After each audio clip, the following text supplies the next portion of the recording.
Thank you for joining us for today's message. We believe we can go anywhere in the world from right here in Marque, Texas, and reach people just like you. If you'd like more information about Abundant Life, please visit ALCC.org. You can also text the number below if you would like to support the church financially. Be ready for a powerful message that's going to impact your life. Genesis 15 this evening. I'm going to talk tonight about, I don't know if anybody was believing for something in 2019 that you didn't get. Like that always happens at Christmas, at least it did when I was a kid, right? Like you would believe you were going to get something and then you didn't get what you were hoping for. Anybody ever have that happen? You were hoping for like, I don't even know what. You were hoping for a Christmas bonus and you got a Jelly of the Month Club membership. Like, you're like, are you kidding me with this? Like, you wanted a new racetrack and you got socks and underwear and like, man, this is miserable. But I'm not talking about that. I'm talking about like you were believing God to, fix your marriage, or you were believing to get involved in the ministry, or you were believing for whatever it is. I don't know. I mean, that's up to you. It's what your thing is. But you were believing for something and you hadn't got it. And so maybe you're wondering, God, is it even you? Am I supposed to have it? Did I miss out? Did I do something wrong? Have you done something wrong? Like, where is it? And that's what we're going to talk about tonight, because I think that it's great because we can look in the Bible and find people that had stuff they were supposed to do and things that were supposed to happen that maybe got delayed a little bit. But I thank God that delay is not denial. Can I get an amen on that? Delay is not denial. Look, you can believe for it and God might hold it back a little while, but how many of y'all know when God finally gives you what you've been believing for, 99.99% of the time, you weren't ready for it when you wanted it at first.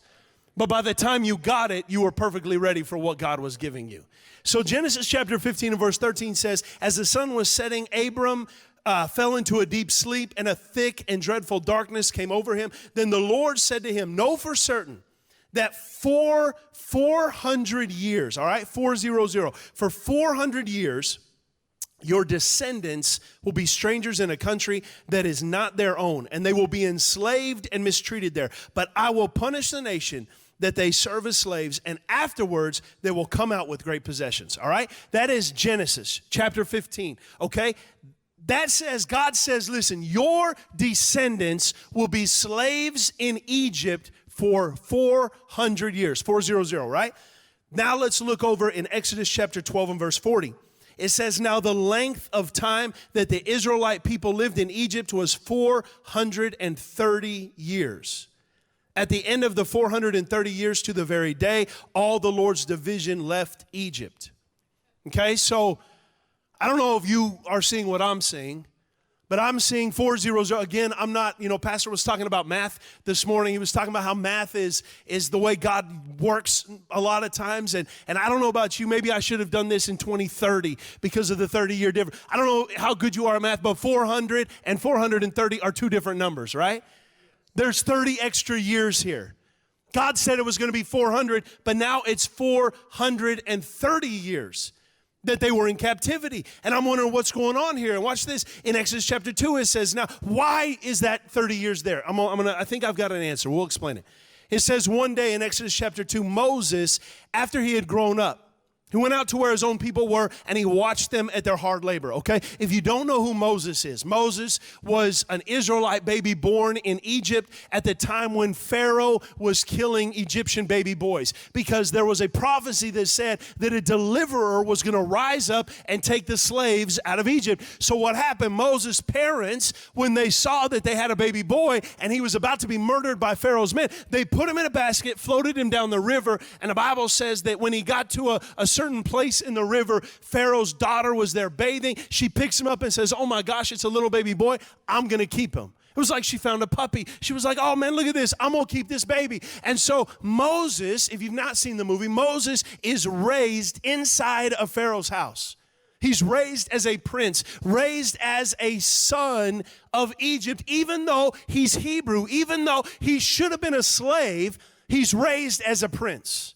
And so God has put his answer inside of Pharaoh's house. He put the deliverer in the palace. And watch this. It says when Moses went out, he saw that his own people were hard at labor, and he saw an Egyptian beating a Hebrew, one of his own people, and looking this way and looking that way. He didn't see anybody, so he killed the Egyptian and hid him in the sand. Okay? Moses, at 40 years old, he's 40 years old at this point.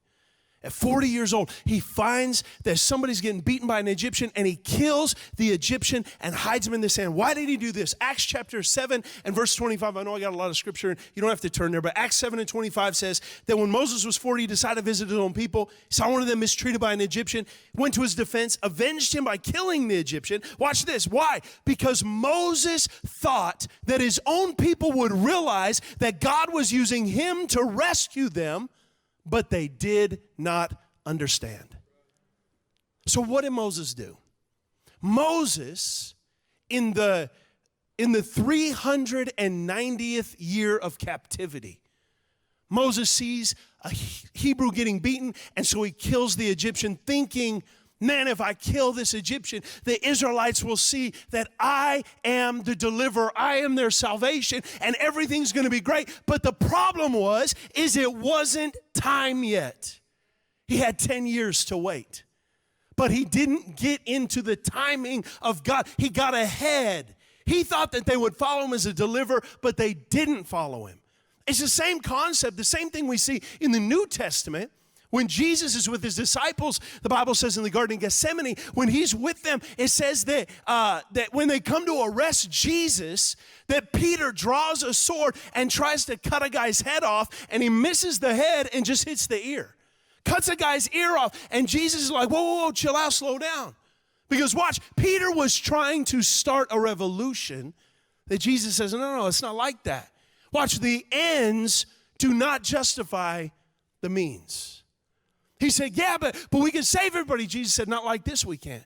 He said, if you die or live by the sword, you'll die by the sword. He said, you can't do it your way. You have to do it God's way. Moses, at this point, his heart was right. The deliverer on the inside of him was beating in his chest. He didn't do anything wrong in that sense. His heart was right. His timing was wrong. His heart was there. He said, man, this is it. But the problem was he got ahead of God's timing. You see, God will always, I believe God always speaks before he does. I believe that God always speaks. He will always hint, always tell us something before he does it. That's the way God works. God works with words. We work with words. We speak like God speaks. And so God will always give you a vision. He will always speak to you about what he's going to do in your life. But the thing is oftentimes, I don't know about in your life, but I know in mine, that I will get the vision for the way something will be, but almost always I get the vision for it is, and then the preparation begins. And sometimes that preparation lasts longer than we expected. Sometimes we think, man, this is going to happen now. It's going to be this. But God says, no, it's not for now. It's for then.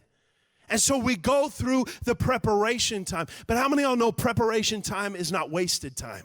It's not wasted time. Because as you're preparing, you are building on the inside of you everything you will need to go to that next level.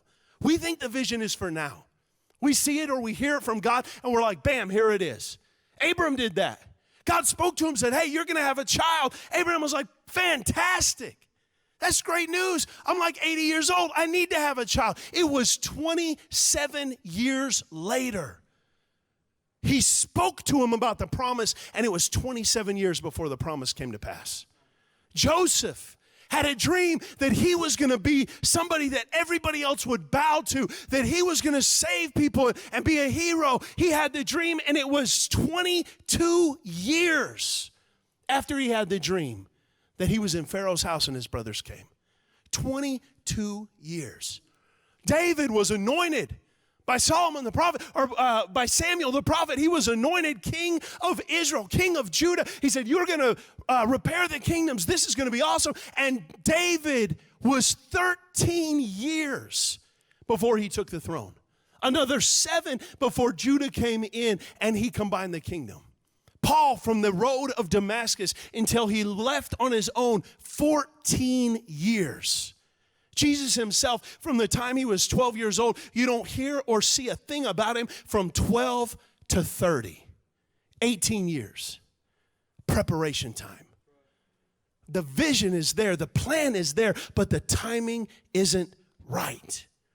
Moses, if we're looking at it, would have been the shortest time span of all of them if he would have waited the 10 years. He was 10 years away. And watch this, he could have had 10 years in the palace instead of 40 years in the wilderness.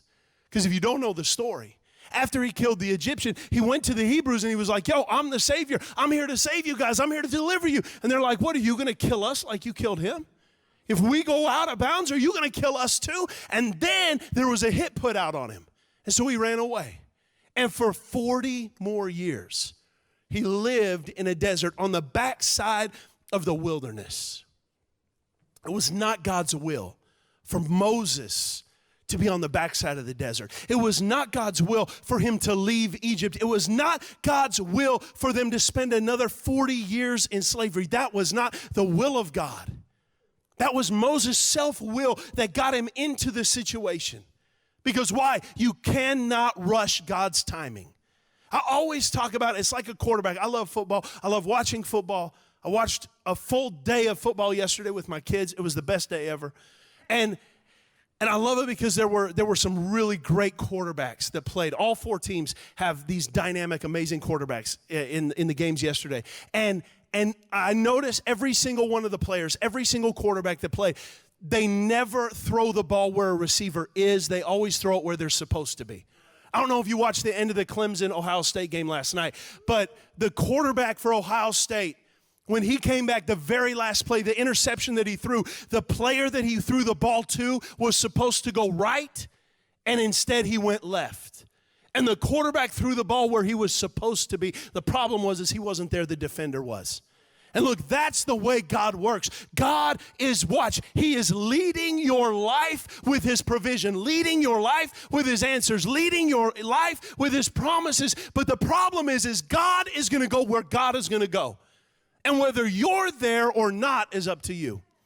It's not going to speed God up. If you get to where you're supposed to be fast, it's not like God's going to be like, oh my goodness, they got there quicker than when they were supposed to. God says, no, when I get there, the time will be right. If you miss it, it's not on him, it's on you. And watch the great thing about God, what I love most about God, because if it was me, once you miss it, I'm like, man, strike three, you're out. It's done. Moses is killing people. Moses is running away from people. He's spending 40 years on the backside of the desert. That's 3 strikes. You're done. I'd be done with Moses. But what I love so much about God is God, it's like our life is a circle. Because what God did is God went to the place where Moses was. And up on a hillside, God lit a bush on fire, and God caused Moses to come up to that bush, and out of a burning bush, God spoke to Moses, and he said, man, I know you messed up. I know you made a mistake, but I'm not through with you. I still have a plan for you. It might have taken a few extra years, but the plan of God is still alive on the inside of you. There's still a purpose. There's still a promise. And look, I believe that same thing is true in your life. No matter what you've done, no matter where you've been, because it's easy for us to disqualify ourselves. It's easy for us to say, man, well, I did this or I did that or I've been here, I've done this. It's easy for us to miss it. But God always, he's the God of a second chance. He always allows us another opportunity to get back into the place where we're supposed to be. Man, you can delay the timing of God. But God will always give you another chance. Always give you another chance. I've told this story a bunch of times, but I think it's such a great picture of what the will of God is like. And I grew up believing, the will of God is a set of train tracks. And if you're a train on the tracks, you're going where the tracks are going. And that's how I always was kind of taught the will of God was. And once you derail a train, it's very difficult to get it back on the tracks, and you're gonna ruin everything. And so that's kind of how I pictured life was, I've got the will of God, and I better not take a step this way because I'll get off the track and I'll blow it.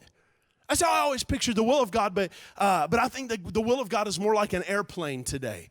I told a story, Pastor and I, we were flying to Dallas one time, and and it's a 45-minute flight, and we were in the air about an hour and a half, and we were kind of wondering what was going on, and pilot gets on, and she says, we looked out the window, and we were crossing over an ocean. We were crossing over water, and I was like, man, I don't know how many times, Pastor, you've flown to Dallas, but I flew up there a lot, and there's not ocean between us and Dallas, especially an hour and a half in, right? I was like, I don't know what we're doing.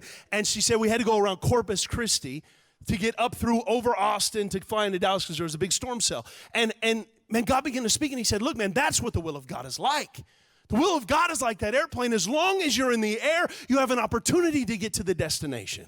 And I believe that's true in your life. As long as you've got breath in your lungs, you can meet the plan of God in your world and in your life. And there is hope for you. And you couldn't have missed it as long as you're still here. There's an opportunity for God to do something great in your world.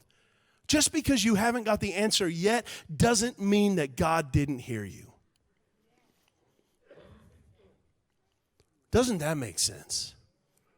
I was at Nordstrom the other day, picking up Catherine some Christmas presents.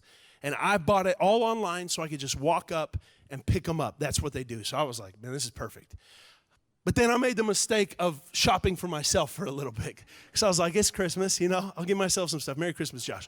And so I guarantee that I always get good presents, and I just buy them for myself. And so I go down, and I'm at the place, and there's a lady out in front of me, and she's asking the salesperson, I don't even know what she was talking about, but she was talking like crazy at that point. And this is like the day before, this is the 23rd of December, so it's almost Christmas.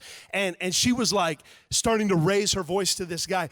And she kept saying the same statement over and over and over, just at different volume levels. And it was like, if I talk louder, then I'll get a different answer. Has anybody ever talked like that? Like sometimes I'll do that when I'm on the phone with customer service and they're not telling me what I want to hear. So I'll just start saying it louder and louder and until they give me the answer that I want. And then I'm just like, I need your supervisor. I need your supervisor. And have you ever done that? You know what I'm talking about? Where it's like, but how crazy is that for us to think about that if we say the same thing louder, then it must just get us a different answer. Well, no, it doesn't work like that, especially with God. Look, God heard your first prayer. If you shout it back at God 1,000 times, it's not like God's going to be like, oh my goodness, I didn't even hear him. I'm trying to teach my kids that. My kids will ask me for something, and I'll be like, yes, we'll get it. Hold on just a second. My boys like to drink juice. They drink blue Gatorade. That's what they drink. I just start buying them like Gatorade Zero because I don't want their teeth to rot out before they even have a chance. And so I buy them this Gatorade, and my kids, you would think that there is crack cocaine in that juice. That's the first thing they ask for when they wake up. They'd be like, Dad, juice! And I'm like, yo, chill out. Dad, I need juice! And I'm like, okay, I'm going to get you juice. Dad, juice, juice, juice. I'm like, all right. And they're like, the louder we say it, the more often we say, Dad, juice, then of course he's going to hurry and get it. And I mean, unfortunately, I'm rewarding that behavior by sprinting in and pouring juice. But I'm just like, man, how many of us do that to God? Do we shout at God and say, God, do it? And God's like, yo, if you would wait a second, I have the perfect timing already set up. Look, inaction. God's inaction. God's inaction is not laziness. We want to think it is. We're like, man, if God's not moving, he must just be lazy. He must not care. No. God not moving is because God's not ready to move yet. You know why? Because he knows what you don't know. He hears what you don't hear, and he sees what you don't see. God knows things that you have no idea about. God has already seen the end before the beginning started. And so for us to think somehow that we know better, and I'm like, God, you need to do it my way. How crazy am I to think that? Yet we all do. And I mean, sometimes I think we're right. Like if God had just let me find the winning lottery ticket on the ground, like, I mean, that would be great. But how many of y'all know we're like, God, I know best. And God's like, no, I know best for real. Watch, God's inaction is not laziness. When it comes to God, we have to trust that he knows best. We have to trust him. We got to trust and believe that he knows best. And watch this. When we speak to God, I've learned in my life in prayer, it's much more important what I hear from him than what I say to him. Because I can talk all day long, and I've done that. I've treated God like Santa Claus for many years, where I just gave him a list of all the stuff that I needed him to do.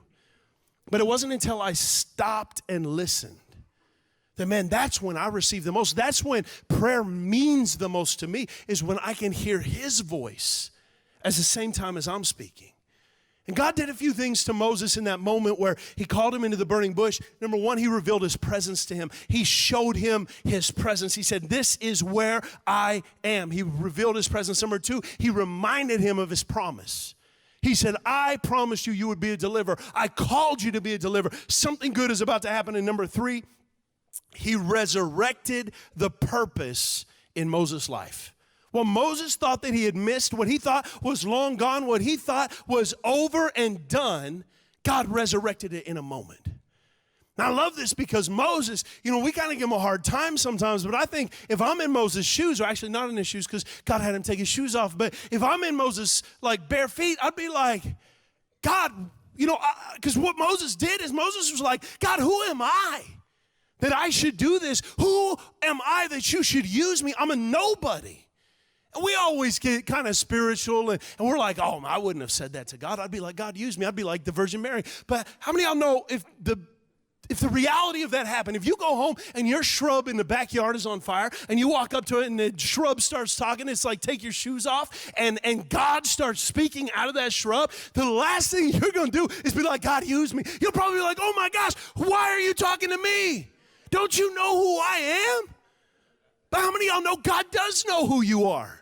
God chose you. God loved you. God knew that you would be bad before you ever made a bad decision. And he still chose you. He still picked you out of the crowd. He still loves you even though he knows everything about you. But when God speaks to you about your purpose, it stretches you. And really it ought to scare you a little bit. When God starts speaking to you about what he wants you to do, if you can do it by yourself, probably isn't God. Because God rarely will tell you to do something you can do on your own. Almost always he will tell you to do something that requires you to lean into his strength. Because he will call you to do something in an area oftentimes where you feel weak. That's what he did to Moses. He said, you ran away from your family, I'm going to send you back to them. He said, you can't talk, I'm going to have you talk. You're afraid, I'm going to make you a leader to 2 million people that are more afraid than you are. He said, no, I'm going to take every place you think you're weak and I'm going to make you strong. Why? Because our weakness is made strong in his strength. But here's the thing about life is that every one of us, we have two voices in our head. Right? We all have voices. I mean, I'm not talking about like those voices, but I'm talking about like, I mean, some of us, some of us got voices, but like we all got voices in our heads, right? And the crazy thing about it is those voices, they're contradictory to one another most of the time. I don't know if you're like me. I got a positive voice in my head, but then I got a negative voice at the same time. If I was a cartoon character, I'd have an angel on one and a demon on the other, because that's how the cartoons were, right? You got a good voice, you got a bad voice. And the crazy thing about it is the voices that are in our head, oftentimes they want to say the same thing, but they say it in a different language. And it's difficult sometimes. Sergio, can you help me real quick? Because I wanted to, you got your mic? Yeah, grab a mic real quick. Because I wanted to help you understand kind of the way I think that this works. And I think so often that we have these voices in our head, and one voice is like the good voice, and that voice, is kind of positive, and it's like, man, you're going to be okay, and you're going to do it, and you're going to be righteous, and you're going to be holy, and you're going to be sanctified, and you're going to be healed, and God has a plan for your life, and God loves you. Like, that's the good voice, right? Like, that's the voice when you're inside the church building, that's the voice you hear. But how many of y'all know there's that other voice? That when you get back in the car with your kids and they're kicking your seat and screaming for juice, that other voice shows up? And it's not Maverick, but it's like another voice. But watch, it's like if I was talking to Daniel, but Daniel is hearing two voices. He's hearing my voice, but he's also hearing Sergio's voice. But the crazy thing is is the voices are talking a different language. So I'll be like, man, Daniel, God has a plan for your life, and God is going to bless you, and God is going to heal you, and God's going to deliver you, and God is going to save you. And man, there's going to be so many great things in your world. Your kids are going to be blessed. And every kid that you have, all your sons, all your daughters, they're going to do great things. And everywhere you go, God's going to bless you. And you're never going to have a day where you're ever worried. You're never going to have a day that you're struggling because God is planning for you. I mean, how many of y'all know that's insane? Daniel's like, do you know anything that I said? You're like, no, I don't know what you said. Because this crazy guy right here is talking in Spanish. Who's speaking Spanish? You don't speak Spanish. What are you doing? Y'all give Sergio a hand. But that's exactly how it works. Watch, you got a voice on the inside of your head that's trying to tell you that God's got a plan for you and He's got a purpose for you. He's got great things for your life. But there's another voice speaking a different language that says you're worthless, you're no good. You're never going to amount for anything. You're never going to do anything good because God hates you and God's disappointed with you and God's angry at you. Don't you remember where you were? Watch those voices compete for your attention. And it's what you listen to, it's what you focus on that determines what's going to happen. I was at Starbucks with my boys this morning after church, and it was me and the boys. Kat had mercy; she took her out, and me and the boys were listening to "Hey Jude" by the Beatles. You know that song? And they don't like the windows to be down sometimes in the car, so we had the windows up, but we were in the Starbucks line, and we had the music banging in the car. We were in Kat's car, and she got a good sound system in her car, and so it was roaring in that car. And the boys are like bobbing their heads, and it's the part where it's like, na, na, na, na, na, na, na. And so I'm into it, because I'm like half into it for them, but half into it because it's a great song. And like the last 5 minutes is just that. And I'm like, na, na, na, na, hey, Jude, and Mackie in the back's like, and Maverick's bobbing his head. And I pull up to the window, and they look at me like I'm an absolute lunatic, because I'm like, nah. And so, I mean, you got to think about what they see. They see me and my two twin boys in the back seat, like rocking out, and they were like, what is this guy doing? And then I realized where I was and what we probably looked like, and I turned the volume down, rolled down my window, and they look at me, and they were like, are you okay? I was like, yeah, man, we're cool. Gave them my car, pulled away. Why did they look at me like I was a lunatic? Partially because I am. But you know what the real reason is? Because they didn't hear what I could hear. Now let me get spiritual with that for a second. There's people that are going to look at you crazy. People that are going to talk about you crazy. People that are going to think you're crazy. Why? Because they don't hear what you hear on the inside. They haven't been where you've been. They haven't done what you've done. That's why you can get somebody that's been a saint from day one. They've never done nothing bad. And they can look at them and be like, yeah, God's okay. But man, you've been places and you've done stuff. And you've like, man, God has been good to me because I used to be messed up. But now I'm here and now my family's healed. And now I'm delivered and I'm not the same person I used to be. And they think you're crazy for worshiping God like you do. But they don't hear what you hear. They haven't been where you've been. They don't know who you are. And you're sitting there worshiping God on another level, and they're like, what is wrong with these people? You're like, oh, you don't know. You don't know what I know. You hadn't been where I've been. You obviously don't hear what I hear because they don't hear it. And when you can hear what others can't, man, it gives you a confidence. When I've got my windows rolled up, man, I got confidence. I sound as good as Paul McCartney singing that song. Roll the windows down, different story. That's why when they cut the singers back and it's not so loud, I get real quiet. Because I don't sing terrible, but I don't sing good either. And so I'm like quiet because I don't want nobody else to hear me sing. And the thing is when I can hear what others can't, when I'm in a place, I can get confident. about God's power in my life and God's plan for me and God's timing. But what we end up doing so often, and Pastor talked about it this morning, I loved it. It's amazing to me how sometimes our messages will just collide and we have no idea that either one was going to say what he said. But he was talking this morning about how other people will try and rush you to do something that you know you're called to do, that you know that you have a plan to do, but you're not ready and God's not ready for you to do it yet. But they're like, oh, you need to do this. But they're not God. And there will be people in your life that try and push you to do what you're not supposed to do yet. But don't let others rush you. Don't let their words speed you up because they're not God. I love it because Moses was standing at the burning bush. He was listening. He said, man, who am I? And God said, you're exactly who I told you you were.